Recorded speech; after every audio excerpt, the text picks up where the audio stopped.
What up, world? Welcome to a new episode of the BrandonJaneauShow.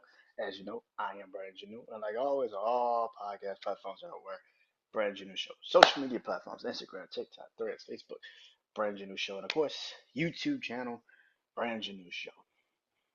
You already know what it is. It's Tuesday, so you already know it is I Bleed Sports. Hope you guys enjoyed this episode, man. It's a lot going on, man. A lot going on. Football, basketball. The Olympics start this Friday. The opening of the Olympics start this Friday.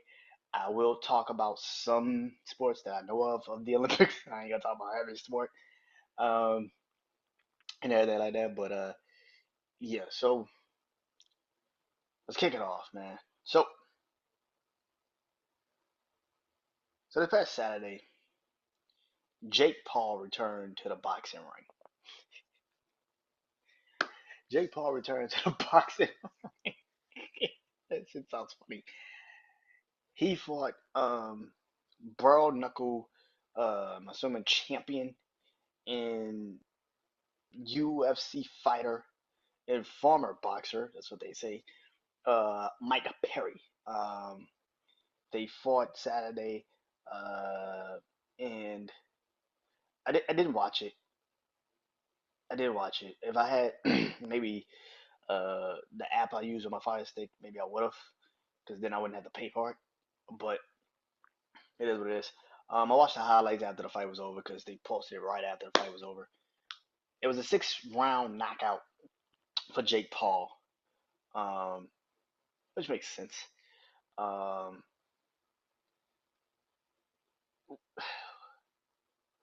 Jake Paul now fights Mike Tyson in November, and he called out Alex Pereira, who is the UFC. I want to say light heavyweight champion. I think a middleweight champion, but he called out Alex Pereira, who is fucking dominating right now, killing right now in the UFC.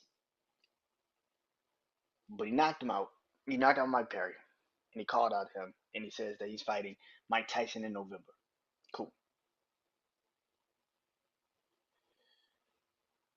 Here's the thing. After he fought Nate Robinson, after the first couple fights he had against a lot of people, I I don't care that Jake Paul is fighting boxing. I don't care. Um, Jake is good. He's a good boxer.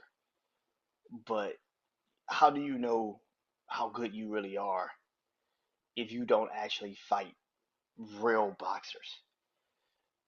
He fought one, Tommy Fury, and he lost. So I think he's realized, okay, I can't really beat an actual boxer. And Tommy Fury is below average as a boxer because he barely is fighting real professional boxers. He's not even fighting real professional boxers when his brother is the Tyson Fury. So the fact that this is how um, this is being done, I just feel like Jake Paul, man, is what Jake Paul is, and I'm not.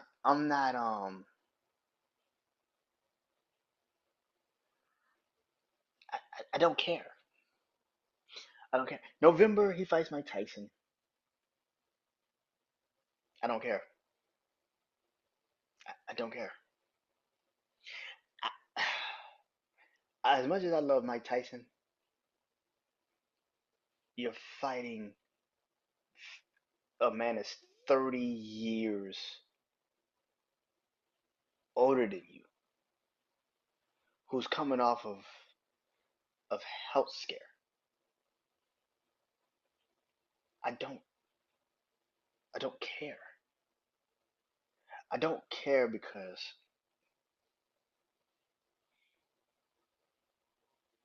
I don't think that Jake Paul understands that people, if they already aren't there yet, But people are going to eventually get tired of this shit. Now, here's the thing.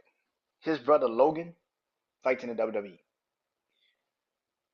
I respect Logan way more than I respect Jake Paul. And Jake Paul's actually in a real combat sport. Like he's in an actual real combat sport. In boxing, this is something serious. But it's just like, bro, you're taking a risk in those fights. You're fighting people that you know you can outbox, like because they're not fucking boxers. And that's the thing. I'm like, that fight Saturday, cool, whatever, I don't care. But it's cosplay boxing to me. And when you fight Mike Tyson, okay, but the moment you after the fight you calling out Alex Pereira, like that tells you right there and there he knows who he can fight and who he can beat and who he because when he first started he was calling out the boxers. He was like, "Yo, I want to fight Canelo and all these people," and now it's like because he stepped in the ring with a real boxer, somewhat, and Tommy Fury and lost. He's like, "Nope, never do that shit again." And I know people gonna sit there and say, "Well, Brandon, he's fighting Mike Tyson." This ain't 18, 20-year old Mike Tyson. This is 57, 58-year old Mike Tyson coming off of a health scare. Like that reason why they couldn't fight this past Saturday. Because he was supposed to fight Mike this past Saturday. And because of the health scare, he couldn't fight. So I'm like, man, this shit is bad, man. And I don't, mm, I, mm, I, I, this is gonna get bad. Jake Paul, I feel like, congratulations. You won. You're boxing. That's great. I'm happy for you. But I also feel like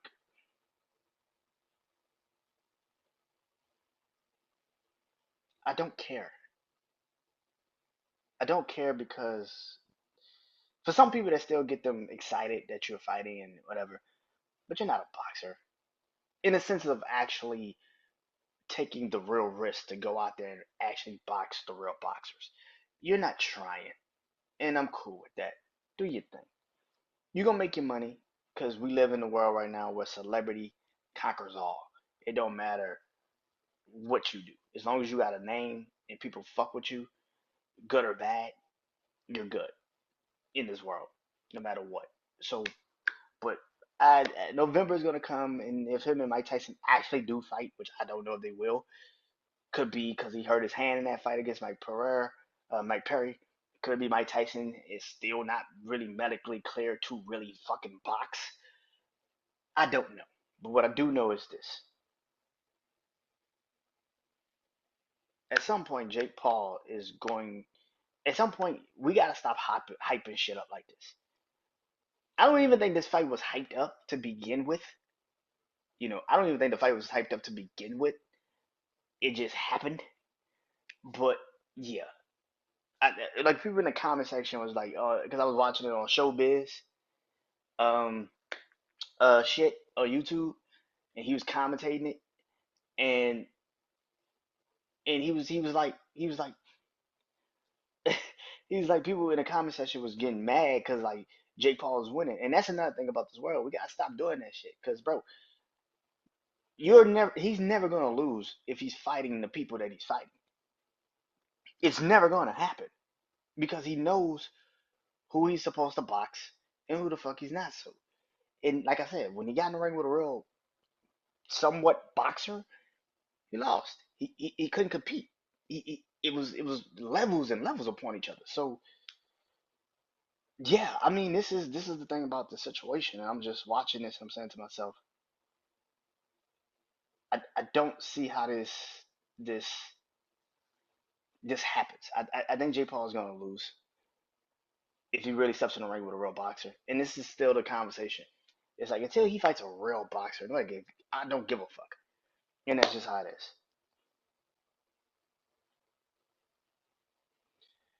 Now,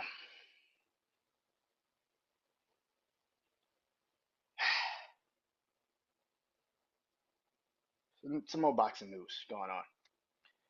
So Lomachenko also Saturday. Um, Saturday, Sunday, one of the two. I think it was Saturday. Uh, Vasily Lomachenko backed out of the fight, the super fight that was supposed to happen at the end of the year, pretty much November, between him and Tank Davis. He backed out of it. Um, he said that he's focusing on, um, he just wants to focus on himself, focus on his life that's going on. And I get it. I understand if that's what you really want to do. Here's the problem with that, though. Here's the problem with that.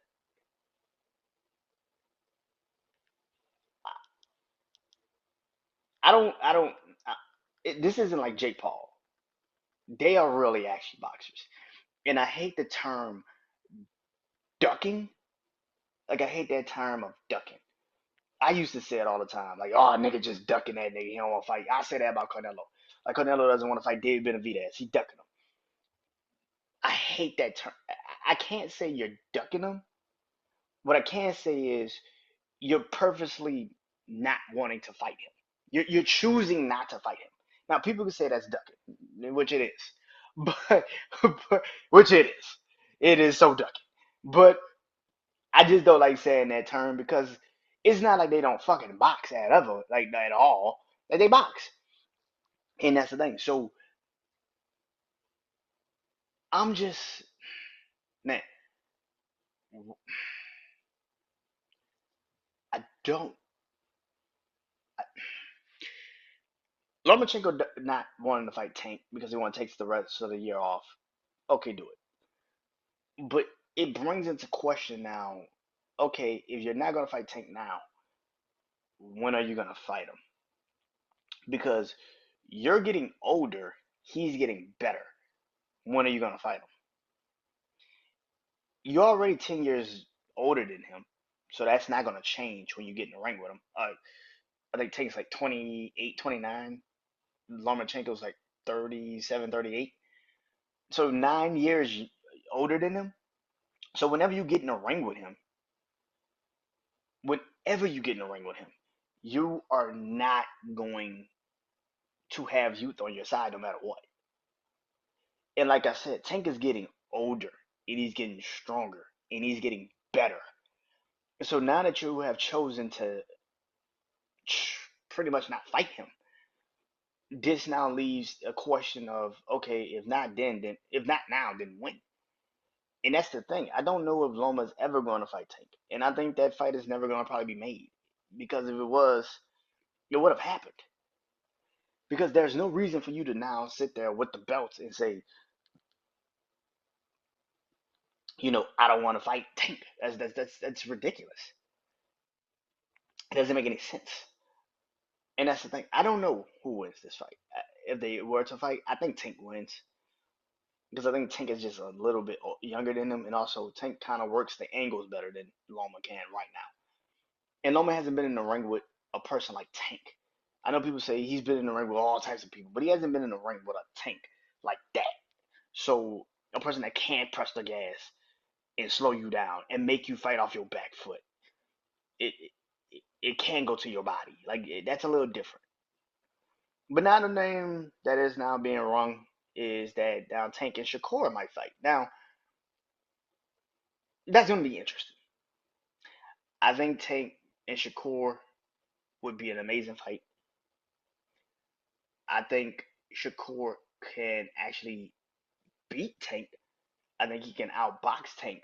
But if Shakur goes in, like I said a couple weeks ago, if Shakur goes in with the game plan of like Devin did against Ryan, which is I'm gonna knock you out, you're gonna lose that fight and you're gonna lose it easily because you don't have that type of ability, especially against somebody like a Tank. That shit ain't just that no, and you ain't been tested like that. So that's a stupid decision. Don't do it. That's a stupid decision. Don't do it. And before I leave off the boxing news, Canelo Alvarez is also going to fight. I think they said in September. He's supposed to fight Edgar Barrera. Edgar Barrera.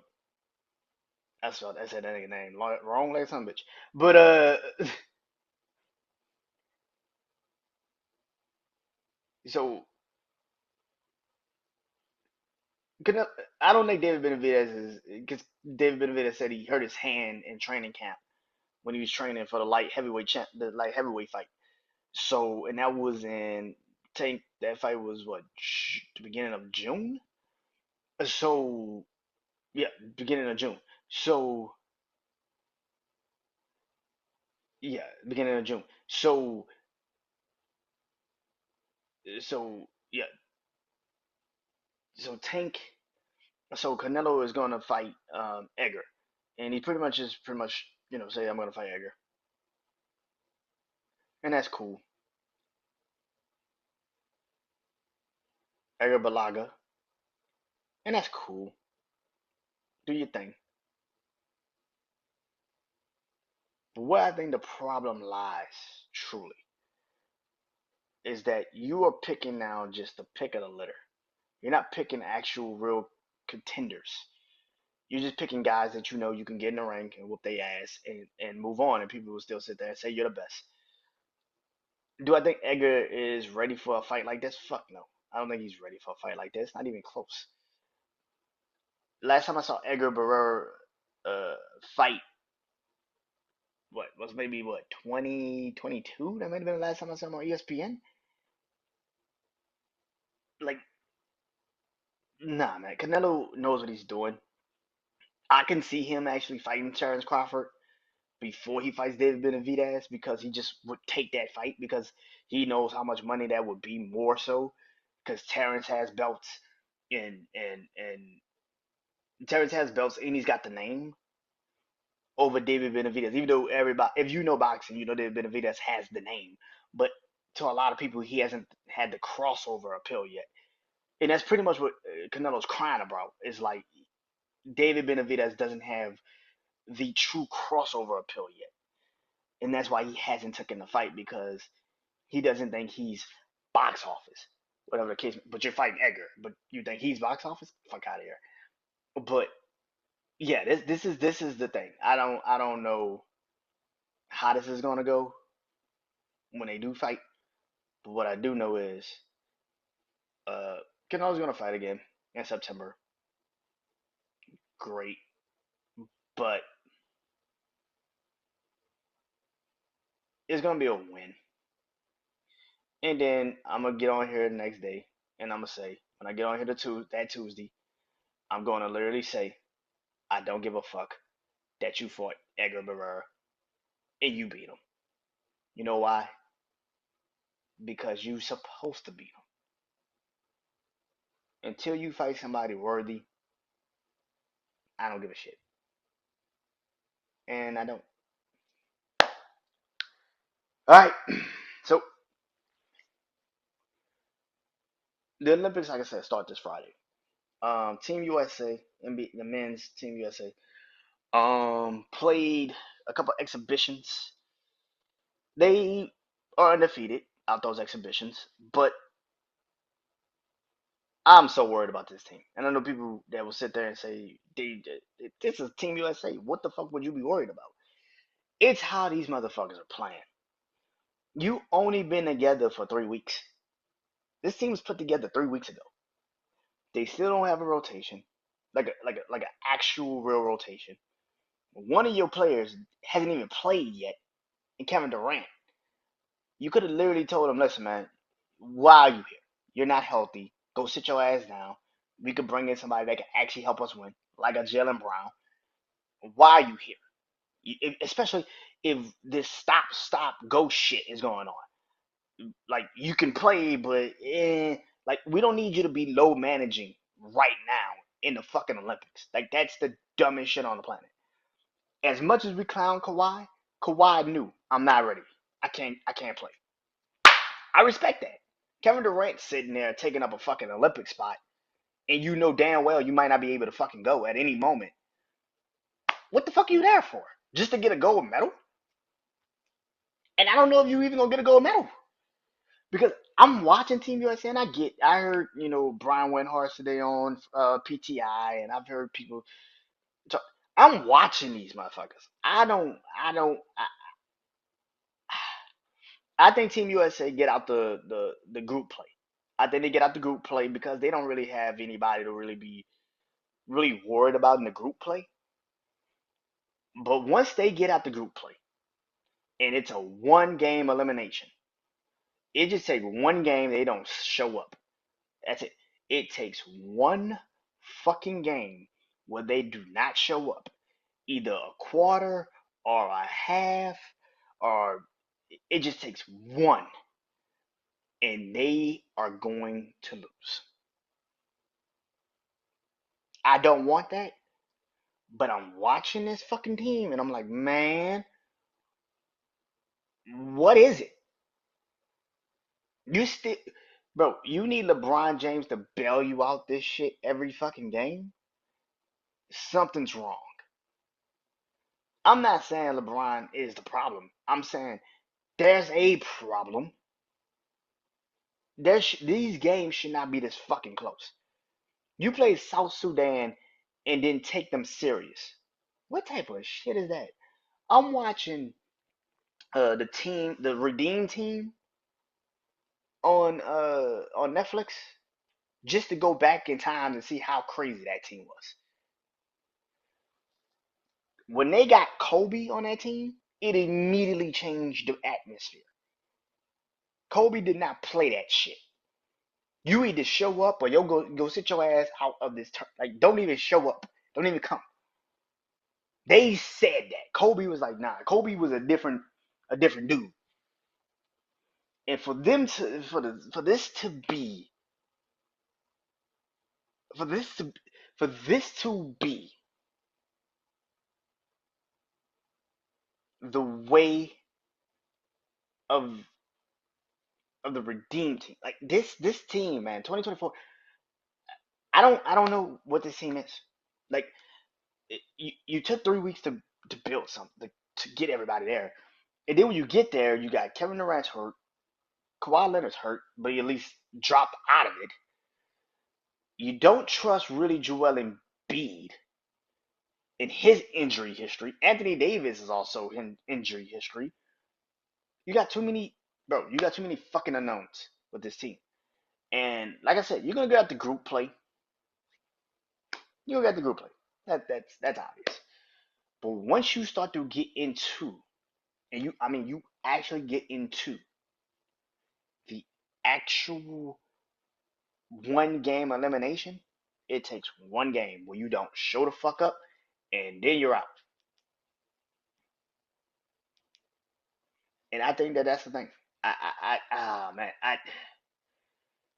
I don't know what's up with Team USA, man. I don't know. I don't know. I don't know. Nah, man. This team is too shaky for me. They don't really have chemistry. They don't have a rotation down. You're waiting for one of your players to come back if he ever fucking comes back. I don't get it. Team USA is I don't trust this team. I'm sorry. Like, and I want them to win the gold. I do, but it's like, bro, like there's too many fucking questions. If Joel go down and Anthony Davis goes down, you got two of the most injury prone ass players on the fucking team on the team together. And that's your starting and backup center. You have one of the most prolific scorers in Kevin Durant, who hasn't even played a fucking game yet. So we don't know what he's gonna be when he gets on the court.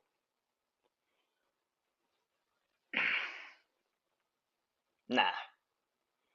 And a 39-year-old man gotta bail y'all out every other game. I don't trust this. I'm sorry. I don't trust this team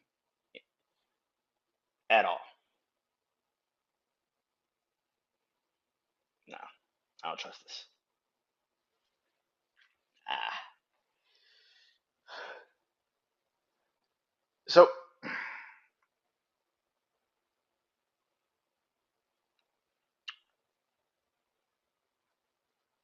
training camp has started for the NFL. We're finally there. Finally there. Football is around the corner.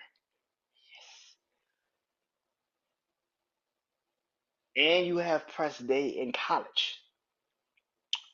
Um, Conferences are doing their press. Coaches are doing their press conferences. The conference are doing press conferences, media days. Big Ten, I think, is this week. Last week was, I want to say, SEC and Big 12. Everything's getting ready, man. This is crazy. I've been playing NCAA college football like crazy the last couple of days. Yo, I'm like, man, I'm no man. This has been crazy, man. I just want to point that out. Like, I haven't played a game like this in years, in years. Like, to the point where, like, you cool with the whole day passing by because you're playing a game because you don't want to get off of it. That's fun. That's a good thing. You've made a good game. That's how you know you made your game is amazing.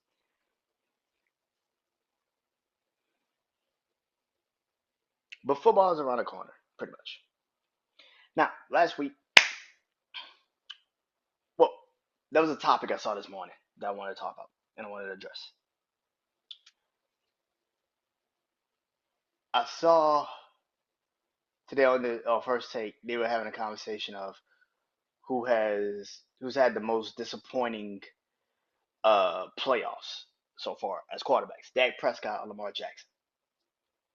Lamar's record in the playoffs is 2-4. Dak Prescott's playoff record is 2-5. If we're talking about the individual player, I can see how you would sit there and say Lamar. If we're talking about the team, it's Dallas and Dak.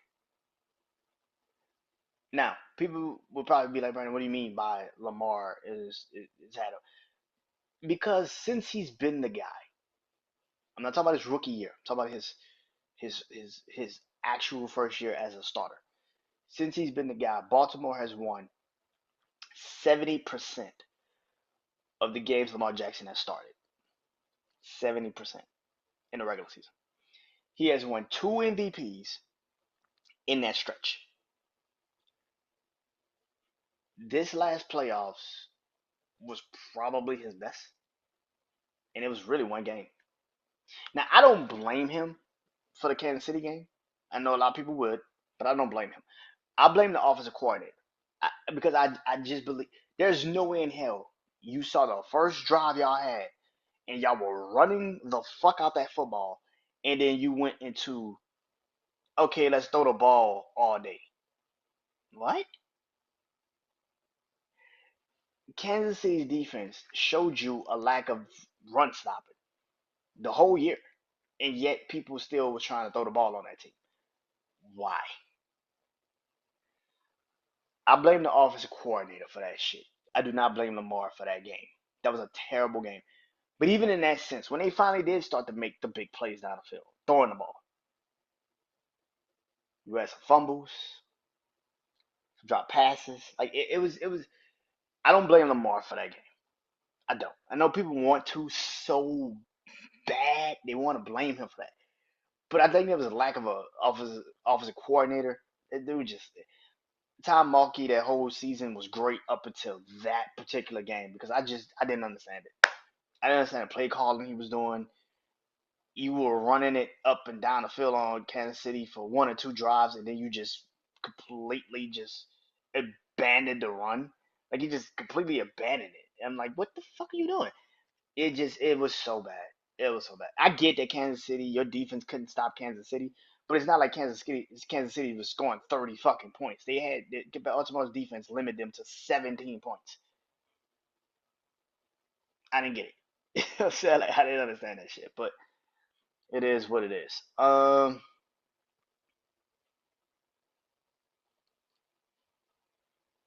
Now Dak Prescott. Dak Prescott. It is what it is. His failures have been more so in the playoffs. Has been more so on him. I would say that his failures have been more so on him. The Dallas game when he played against San Francisco in the playoffs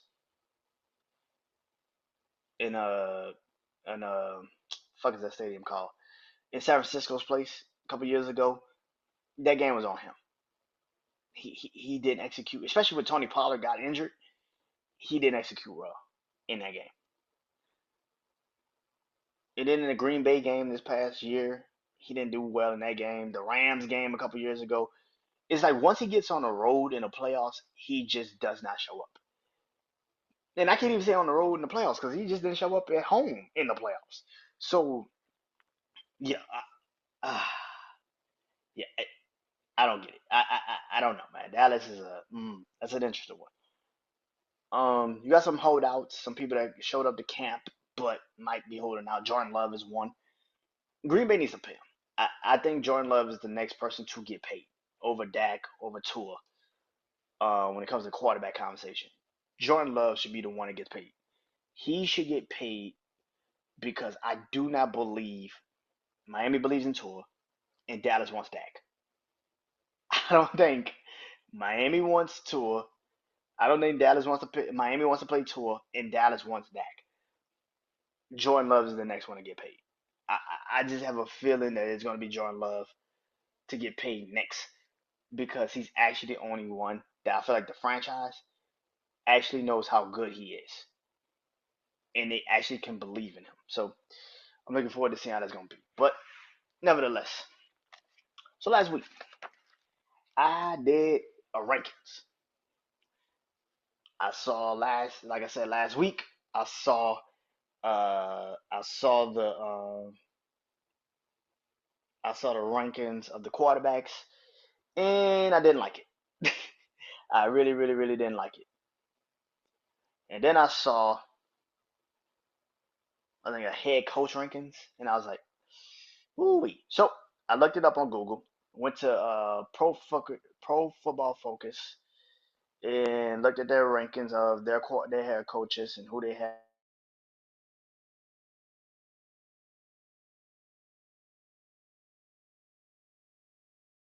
Let's get into it. So their number one on their head coaching is Andy Reid. Mine is Andy Reid. Andy Reid is the best head coach by far. Um, to see what he did last year with his ability, with literally nothing offensively outside of maybe Isaiah Pacheco and Travis Kelsey and Patrick Mahomes, that offensive line sucked. The receiving core was fucking horrible. Trash is beyond a word for that fucking receiving core last year. That shit was pathetic. And the fact of the matter is, they still found a way to not only, and then on top of that, they did something that a lot of people said they could never do: go on the road for 2 consecutive weeks and win a Super Bowl. They started at home against Miami, and then they went on the road and won uh, 2 games. They beat Buffalo in Buffalo, so Buffalo could shut the fuck up and stop saying if we would have played them in such and such. Okay, you played them at home, and you got your ass whooped. Shut the fuck up. And they went into Baltimore and they beat the number one team with the number one defense, by the way. And that might have been Andy Reid's greatest head coaching job I've ever seen. And I've even seen when I think at the end of his like way, way, way at the end of his tenure in Philly, and he got them to the NFC Championship game against the Arizona Cardinals. I thought that was his best head coaching job because I'm like, that Philly team should have never been there. But the fact that they were there is fucking phenomenal. Like what 2000 and wasn't 9, it was 2008, the 2008 year before he got fired from Philly. Yeah, like I think that might have been his last year anyway. But yeah, man, yeah, um, yeah, um. So Andy Reid is number one on my board, just like he's number one on theirs. Okay, that's probably, I think that's the only thing we got lined up. Maybe. That might be the only thing we got lined up.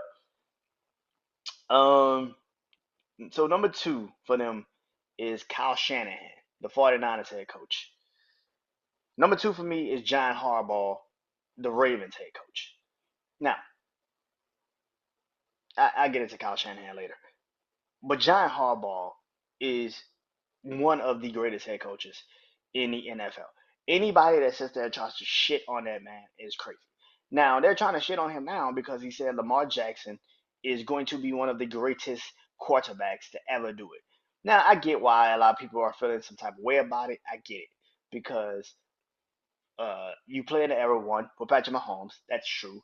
And two is because Lamar Jackson has not really established himself in the postseason yet. And I get that. But to sit there and question that man's greatness or lack thereof is ridiculous.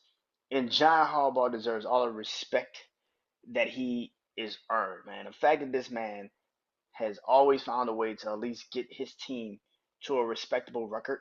Maybe not a true winning one, but at least a respectable one is crazy into itself. John Harbaugh is one of the best head coaches in the NFL.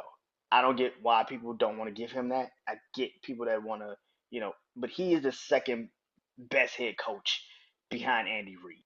I don't give a shit what anybody say.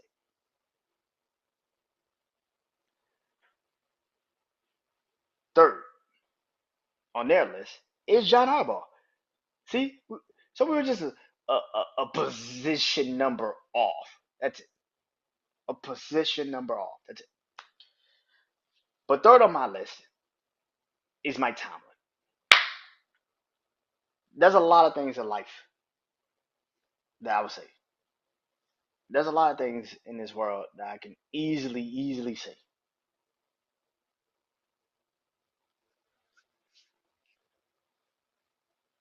And this is this: the debt, taxes, and Mike Tomlin finding a way to get the Pittsburgh Steelers to a winning record. That shit are the three things in life that I will never question. Death, taxes, and the Pittsburgh Steelers having a winning record with Mike Tomlin being the head coach. I don't give a fuck who the quarterback is. This man, what Duck Dove Hodges got in the playoffs. Yeah, he had a winning. This man had a winning record with Dove Hodges. I know some of y'all at home right now being like, "Who the fuck is that?" Exactly. Exactly. He got them to a winning record with that. This man is going to always get a winning record. I don't give a shit what nobody say. Mike Tomlin is one of the best head coaches, one of the greatest head coaches ever. I don't give a fuck if he never gets another Super Bowl. He will always find a way in probably one of the toughest divisions in the NFL, the AFC North. He always finds a way to get into the playoffs. What? Look at last year. Look at the quarterback situation last year. Kenny Pickett was a fucking dud. Mason Rudolph finally, after being in the league, what, for like 8 fucking years, he finally had a productive season. TJ Watt was barely on the field because he got injured. And the fact that they not only got a winning record, but made the playoffs into itself is fucking nuts. I, Mike Tomlin is one of the greatest head coaches of all time. Get the fuck out of here. Anybody that sits there and try to act like he's not, you're fucking delusional, dude. You're fucking delusional. And let's be real. If Andy Reid didn't start winning championships with Kansas City, him and Mike Tomlin would be in the same boat. But Mike Tomlin have a ring. It depends on who you get as the quarterback. It really does depend. And if he can turn around Justin Fields or Russell Wilson, I'm just saying. I'm just saying. Now, for their fourth is Sean McVay, the Rams head coach. I'll get to him later. For my fourth is Dan Campbell, Detroit Lions head coach. Now, I know a lot of people will sit there and think I'm crazy for saying that. Dan Campbell is the fourth best head coach in the NFL. But he's the fourth best head coach in the NFL, and he's going to show you this goddamn season. I have been on my show. I've been on me and my brother Juan's show. I have said this numerous times. Detroit is one of the best teams because of how Dan Campbell coaches this team. Dan Campbell, just like Mike Tomlin, is a fucking motivator. Nothing more, nothing less. Yes, he's good at maybe the offense, maybe good at defense, but he is top notch on getting those people to run through a wall for him. And his team wants to run through a wall for Dan Campbell every fucking time you see him. I was watching the Hard Knocks with Detroit a couple days ago, and you can tell those players love him. And that was when he first took over the team. Now imagine them winning games and being in the playoffs and winning at home and going to the NFC Championship game. And let's be real, a half away from actually winning that motherfucker. A half. One half away from winning it. And like me and my brother Wine say all the time, if Josh Reynolds would have just kept the ball in his hands for one of those four downs, and if maybe Dan Campbell went for one or two field goals, they probably would have got to the Super Bowl.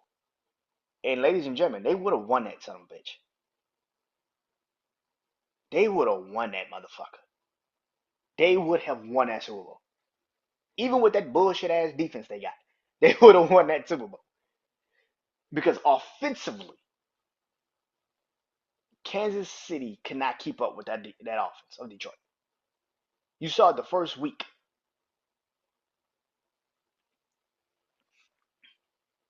You think they could have kept up with them in the Super Bowl? I can't wait to see what Detroit's gonna look like. They revamped the defense, got a better secondary, drafted some really good picks, got some really good defensive players, some really good corners. Then they drafted Teron Arnold from Alabama. They got the kid from Missouri, the other cornerback from Missouri. They got some players, man. They got some pieces on Detroit, man. I like they draft a lot. So I'm looking forward to seeing how this is. And last year they struck gold on that draft last year. Every damn player they probably picked had somewhat of an impact. And that offensive line of Detroit is one of the best offensive lines in the NFL.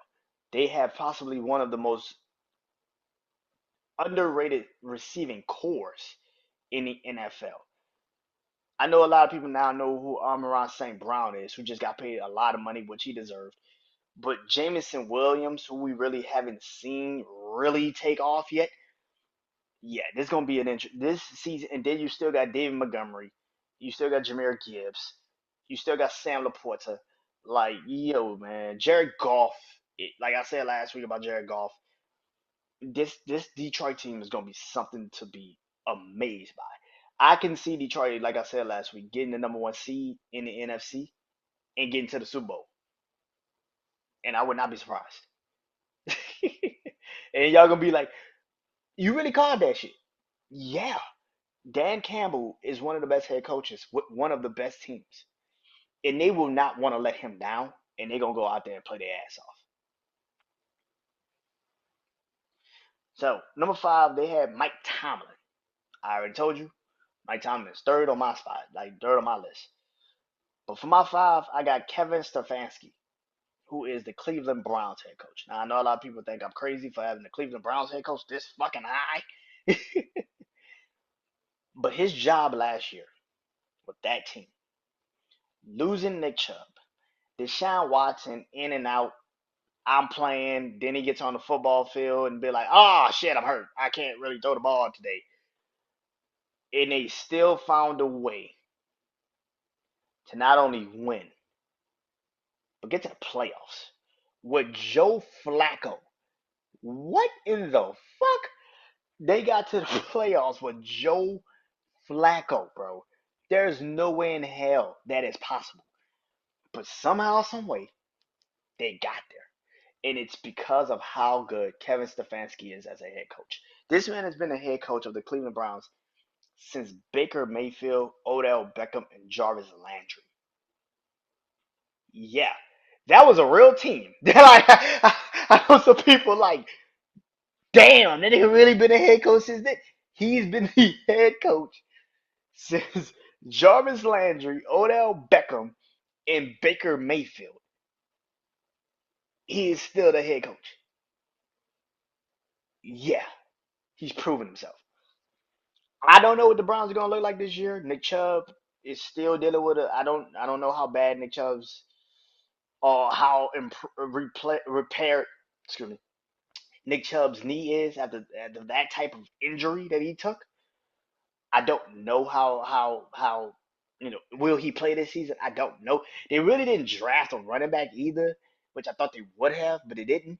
Yeah, I didn't understand that. I didn't understand what they were doing, but um, that defense is still that defense. You still got Miles Garrett. You good. Defensively, you good. That's like the Raiders with Max Crosby. When you got one of them, yeah, you good. You good. Um, that offense of Cleveland is going to be the most interesting one. Is Deshaun Watson ready to be the guy? And that's really the conversation. Is Deshaun Watson ready to be the guy? Is he healthy? Is he ready to be the guy? Because in this division, when you have when I already got like you know two of your counterparts in this division, and they're in the top three of head coaches to me, it's different. Like it's a different type of it's different. So you being in the top five tells you a lot. And like I said, um, the AFC North, um, is one of the best conferences, one of the best divisions in the NFL, and it has to be when you have literally when I literally have three of the four head coaches in the top five of head coaches in the NFL. You're probably one of the best divisions in the damn NFL. So yeah. Now their number six and my number six are the same for head coaches, and that is Matt LaFleur from the Green Bay Packers. I always felt like he was being held back by Aaron Rodgers. That's just me personally. I always felt like he was being held back by Aaron Rodgers. So to see what he did last year, with Jordan Love in that Green Bay team, that young, up and coming Green Bay team, the receivers, the tight ends, Jordan Love, for him to turn that team when they first started into possibly when they first started that last year, not really being um, considered a really good team. Nobody really knew what the hell they were gonna be, and then they fast forward the clock, and they're actually in the playoffs, and not just in the playoffs. They beat Dallas, and they ain't just beat Dallas; they whooped their ass. Like I was watching that game today, and then just to see the fans get up and leave by like halftime, and it was like, yeah, this shit over. That's the job he did. Even going into San Francisco and almost beating San Francisco last year. Matt LaFleur is one of the best head coaches in the NFL. And he's one of those guys that I do believe, depending on what happens in the NFC North, excuse me, Green Bay could either be the number one seed because they beat Detroit outright and got the number one seed and they won the NFC North, or they could just get in the playoffs and still meet Detroit in the NFC Championship game. I think Green Bay could end up in the NFC Championship game if they avoid Detroit or Philly. If they actually avoid Philly but then play Detroit, I think they can end up in the NFC Championship game. Matt LaFleur is that type of head coach. I think Matt LaFleur, like I said, last year was last year, but this year is really where his telltale sign is going to be. So I'm looking forward to it. Like I said, we both got the same person at 6. At number 7, they have Dan Campbell. I already told you Dan Campbell's in my top 5. I have a lot of love and respect for Dan Campbell. For number 7 on my list, though, it's Sean McVay. Now, it's kind of funny because they have Sean McVay as 4, and I got Dan Campbell at 4. They got Dan Campbell at 7. I got Sean McVay at 7. Now, here's the reason why I got Sean McVay at 7. As good as the season he had last year as a head coach, probably one of his best coaching seasons probably ever. As good as that season was as a head coach, I don't know what he's going to do this year.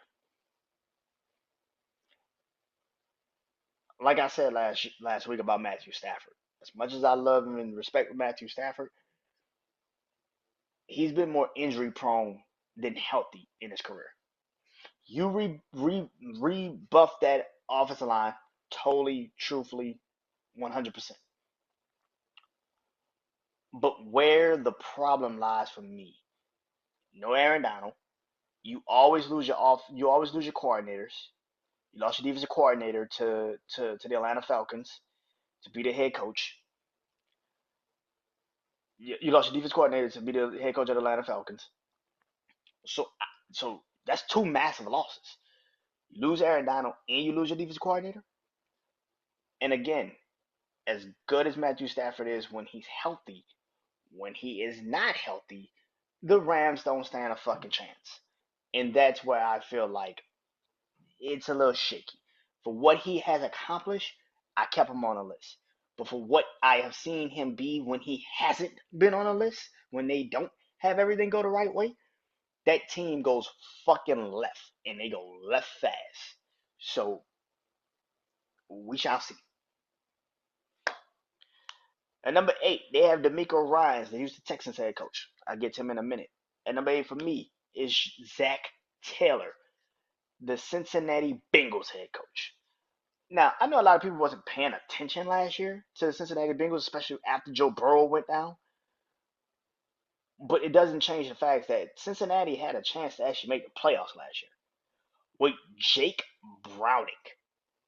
And that's because of how good of a coach Zach Taylor is. I got to give that man his credit.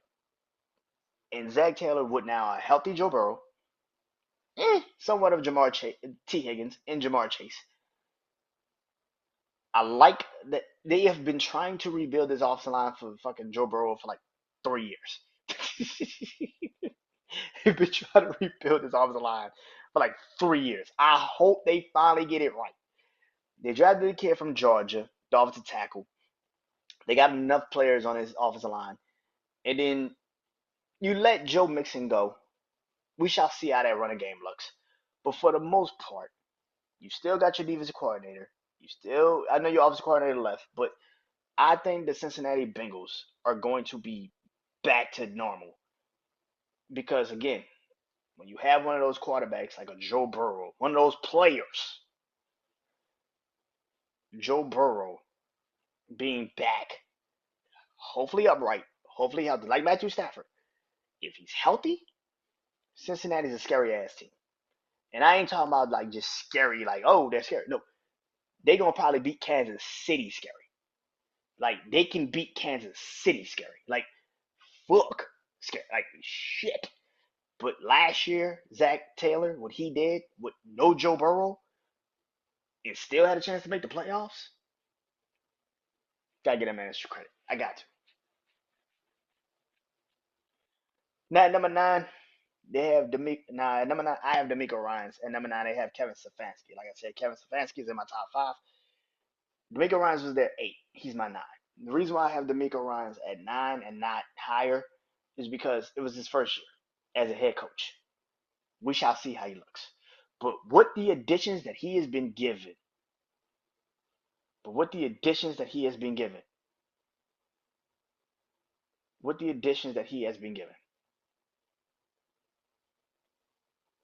Darnell Hunter from Minnesota. You have a pretty good defense in Houston already, but then you add another pass rusher like Darnell Hunter, different conversation. Will Anderson Jr. in his second year. Devin Singleton, who finally lived up to his billing as the draft pick that he was drafted at. And then you add on to the fact that you also brought in Joe Mixon from Cincinnati, Stephon Diggs as a receiver. This team is different. And this team, Houston is different. Like I said, I can't get D'Amico Ryan's high up there, but I give him where he's placed, and his place is perfectly at 9.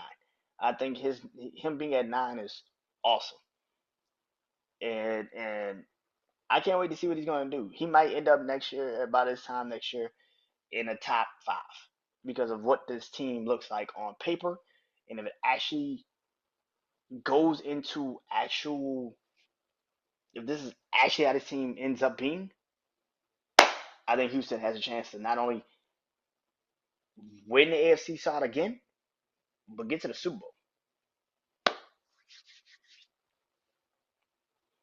At number 10, they have Sean McDermott, the Buffalo Bills head coach. Now, he's not on my list because I think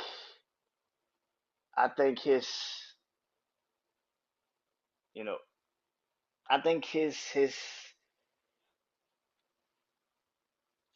co-coaching situation is not good. Another person I don't have this list is Philadelphia's head coach. I don't have Mike McDaniel on this list from Miami. It's a lot of head coaches I could have put on here, but I just didn't. But Sean McDermott is there. Like, we're gonna finally see what you are. You have no Stephon Diggs, so there's all Josh Allen. We shall see how that looks. And then on top of that, not only do you not have a Stephon Diggs, you lost a lot of players on that defensive side of the ball. That's a problem. And your calling card is defense. So now you have no defense. It's gonna be a problem. People keep talking about the offense. They lost a lot of fucking pieces on that defense. A lot of fucking pieces on that defense. And that is why I feel like Buffalo's not gonna be good this year. Because we keep talking about the offense. Fuck the offense. That defense is going to struggle this year. It's going to fucking. You kept Von Miller and got rid of half the secondary. What? What? Yeah, they're gonna struggle this year. I'll be surprised if Buffalo ends third in the NFC in the AFCs. I'll be surprised. People keep talking about, oh, it's the offense. No, it's the defense. That defense is gonna fucking struggle this year. People ain't ready to see that because it's gonna happen though. Oh, it's gonna happen. But for my number 10, clearly it's not Sean McDermott. It's Kyle Shanahan, the head coach of the San Francisco 49ers.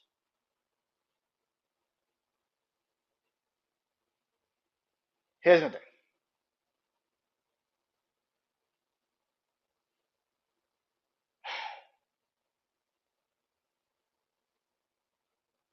Why is Kyle Shanahan at 10 and not in the top 5 for me, right? Kyle Shanahan is one of those head coaches that everything has to go right. Now, everybody says that's what head coaching is. Everything has to go right. No. Kyle Shanahan is truly the definition of everything has to go right. In the moment it doesn't, he gets fucking out coached, out schemed, out game planned. He just looks like a shell of a coach. But he's better than what the fuck you have out there, which is, which is Mike McDaniel, which is unproven Mike McDaniel yet.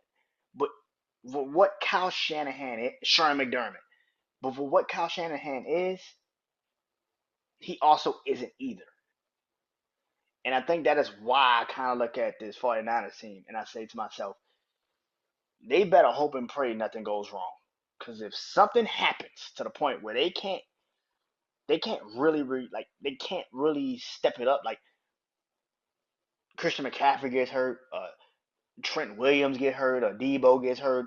You already got Brandon Ayuk saying, "I want out of this fucking place. I don't want to be here." George Kittle is getting older. That offensive line did not get healthier. They got older. That secondary, they try to fix it, but I've been saying for years that secondary of San Francisco is the weak link of that fucking defense. No matter how many times you put somebody in that shit, it's the weak fucking link of that defense. You lose defensive coordinators every fucking year, so eventually that defense will fall by the wayside at some point. You have no Dre Greenlaw because he's injured because he tore his ACL. No, he tore his Achilles. Like, and we don't know when Dre Greenlaw is going to come back. If he comes back, if you are even competitive this year, I don't know. And that's the thing about Kyle Shanahan. Like I said with Sean McDermott, it's the same thing with Sean McDermott. There's a lot of pieces that got discarded, that left, and you made it worse. You made it worse.